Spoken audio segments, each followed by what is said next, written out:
Okay, we're going to have a question and answer session next. I'd like to have the previous speakers, including Jeff and Maitre and Don, to join us up here at the podium.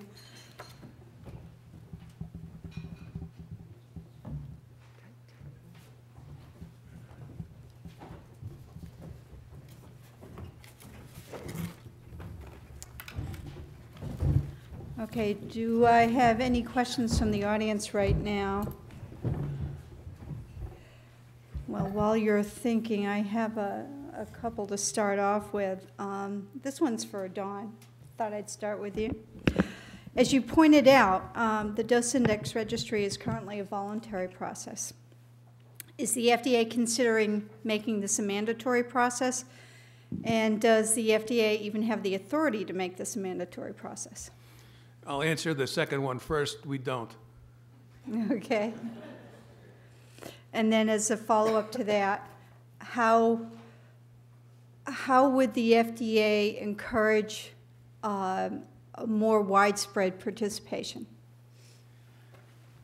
I'm not sure it's up to the FDA to do that. Our purview is manufacturers and devices, not the practice of medicine. So I think that's up to, well, just some thoughts. The state regulators, perhaps, professional organizations, accreditation organizations, patient organizations, all of whom have an interest in quality assurance and quality improvement. Thank you. Okay, now I've got one for Dana. The current landscape for registries across medicine includes device registries. And device registries is relatively close to radiology since some of the activities we're involved with involve devices. Could you give examples of such registries in other organizations? For example, what is collected?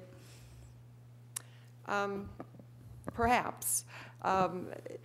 There are device registries out there. It hasn't been the focus of the work that we're doing. We are trying to focus on the clinical registries first. However, that wouldn't exclude a device registry from trying to participate or wanting to participate. However, they have some special circumstances that we don't necessarily see with the clinical registries, where there is a fair amount of vested interest, I would say, sometimes in the device registries. So that's kind of why we've steered away from them to start with. But I can give you a little bit of information about other types of registries that are out there and what they're doing. And also to respond to your previous question, there are registries out there, so that you're aware. The STS registry has 95% penetration of the organizations that do open heart surgery. So it is possible to actually get very high penetration on a voluntary basis across the U.S. The orthopedic registries are taking on a regional approach, and that's how they're actually building their registry. So they're working region by region to engage their physicians in first quality improvement ideas, and then saying, well, where will we get the data in our registry? So there are some good ways that perhaps through the network we'd be able to share with you how others are doing that. The vast majority of organizations are collecting, I would say at this point, some demographic and comorbidity data, as well as their procedural data, or in certain cases the registries are more disease focused, so they're grabbing lab values and those types of things.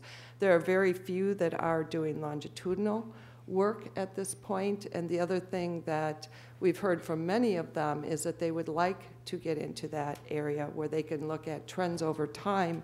And while it's perhaps less important to you, many of them would like to be able to compare their treatments, particularly to mortality.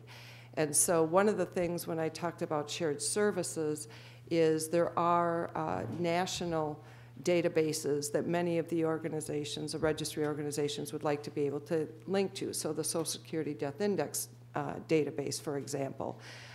We think instead of each organization needing to do that, perhaps there would be a way that we could create a shared service where we could, have the data be clean, et cetera, for the organizations to link to. In addition to that, the other one that's particularly of interest is the Medicare claims data system. So what that would bring in, if you get to a point where this is of interest to you, is it would bring in cost and utilization type of information, which eventually you may want to join together with the quality data that you're bringing in. So those are kind of the direction that various organizations are going. Okay, thank you. Yes, question over here up front. I just wanted to clarify with Dr. Miller. My understanding, of course, that the FDA does not regulate the practice of medicine except for mammography, but the FDA, from your comments, does have the ability to require device manufacturers potentially to collect certain types of data and to be able to display, report them in certain formats. Is that correct? We theoretically could develop a regulation or a performance standard that required that. It's generally easier and faster to do that with industry on a voluntary basis. And the radiation dose structured report that I mentioned earlier was developed by industry with our assistance and encouragement on a voluntary basis by them through their industry organization, the Medical Imaging Technology Alliance, which is a portion or a subset of the National Electrical Manufacturers Association. Yes, over here on the front, center.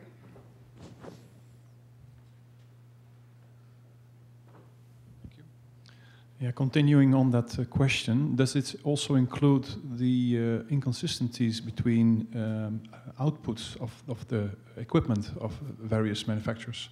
So it's known that they are the data coming out are not completely comparable. So doesn't that require some more support? And how do you see your role in that aspect?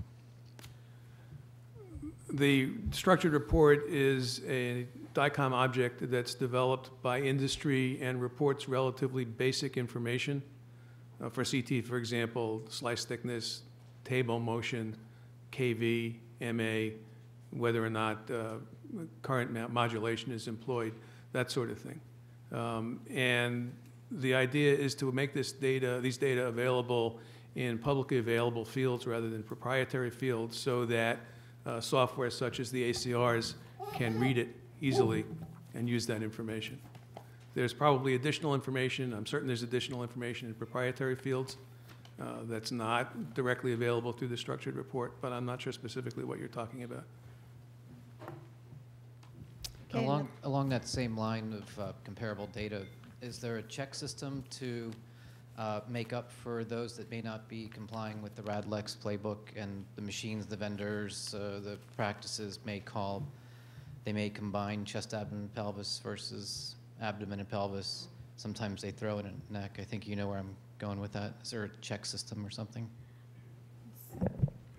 So right now, the way the mapping works is that the facility tells us what each of the study descriptions maps to.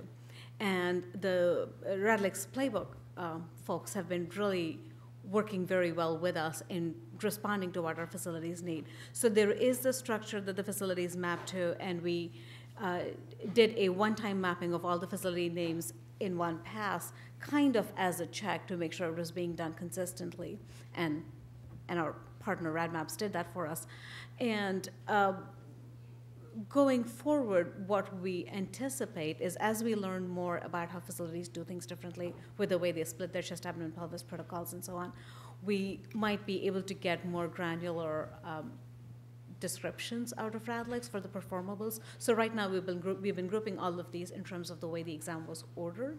But as we get more information on protocols, we might be able to separate our protocols and do reporting based on that. And that might get at some of these differences in the way exams are parsed out.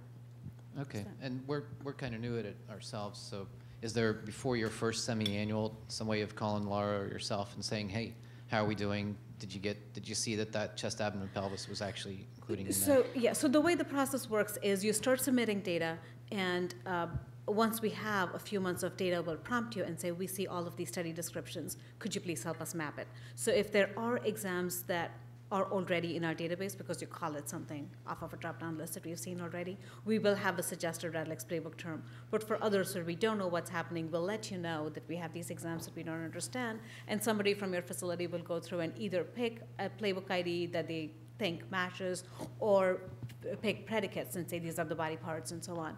And if there is a playbook term that we can match it to, we will. If there isn't, we will submit the data to RADLEX, and they will identify if there needs to be a new term for it.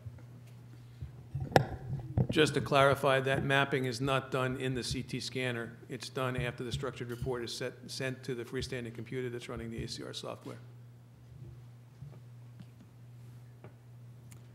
Okay, a question over here on the left. In regards to the grid, you have gold and you have green sponsors. Both submit the data. What's the difference? How do you become a gold? If you give us outcome data, you are considered a gold participant. If you only give us process data, you're considered a green participant. It doesn't get labeled anywhere. It's just a way for us to track what your report should contain. So if a facility is not able to give us outcome measures, then they won't have those pages in their report. That's really all there is to it. Okay, yes, the center. Thank you. This question is for Dr. Miller as well. Yesterday we spent some time talking about the issue of patient and consumer awareness and knowledge about radiation exposure. In one of your slides, you had alluded also to a consumer knowledge. Interested to know of your view and say the FDA's role as an equipment, in equipment guidance, how that ties to consumer and patient awareness. Consumer and patient awareness is an outreach activity that we conduct as part of all the other outreach activities that we do, in part directly through press releases and through our public website, and in part through working with organizations such as Image Gently, for example, and the American Association of Physicists in Medicine and the ACR and so on. Okay, I have a question for Jeff. So he's not off the hook. In your introductory remarks, you had said that part of the goal of this workshop is to get feedback from our registry participants on how we can improve what we do. What kind of feedback are you looking for? Well, I think it's very clear, as you've already heard, that there are obstacles to participation in registries, and that even with the dose index registry, you're talking about, I think, 500 facilities have registered. That's only a tiny fraction of the facilities around the country that are using CT scanners, and the other registries' participation is really pretty skimpy. And we know that there are a couple of big buckets of barriers, one of which is just buy-in from the people from these facilities and the whole concept of registries. I don't think people really, on the whole, understand what these registries are about and what the value of them is. The other big buckets are probably all the things associated with IT, and then the cost. But I think it would be useful to hear from people here about their own personal experiences when they've tried to get involved or thought about getting involved in registries, or why they're not participating in all of the registries. Because it's great to have registries, but if people aren't participating, they're not really going to be extremely helpful. And then I think the other thing that would be useful is to hear about perhaps what other registries might be valuable to the radiology community. And just off the top of my head, some of the things that we've talked about, but I don't think there's been a lot of action are, for example, adverse events associated with MRI. So the FDA had hearings, I can't remember, earlier, last spring, I guess it was, I think so, yeah. on adverse events associated with MRI. And the basic premise of the meeting was that only 10% of adverse events associated with MRI are reported. Now, how does anybody know that? I'm not sure, other than they seem to get their data from the legal profession. But would it be worthwhile having a registry for adverse events associated with MRI? Another one has to do with just adverse events in radiology. So I think GRID sort of does that a little bit, but it's not really, sort of fully fleshed out, I don't think, at this point. But perhaps there are other ideas that would be as valuable or more valuable than the registry we've already got. So people constantly coming up with ideas for registries, but some of them, you say, gee, it's probably, you're not going to get a lot of bang for the buck. But maybe there are other ones that somebody else has got some ideas for. Well, thank you, and I think this is going to be a very good discussion for the break, which is not now, but after our next session. And I want to thank all of our panelists and introduce our next speaker.